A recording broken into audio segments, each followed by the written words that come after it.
bumili tayo na ito yung lumang thermostat.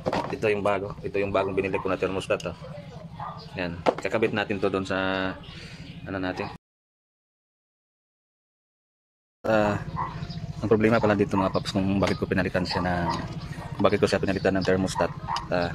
Ito to siya nakalagay yung thermostat dyan.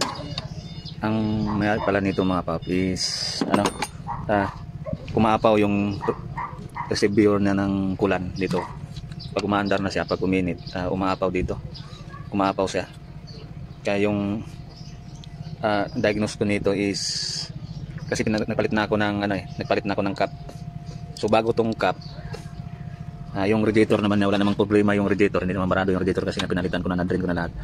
Tapos umaapaw pa rin yung receive tank ng kulan, umaapaw. So yung diagnose ko niya is ito, yung baka stack up yung thermostat niya ito. Kaya papalitan ko ng bago. Ito yung bagong binili ko na thermostat. Kaya kakabit ko na to dito. Pops.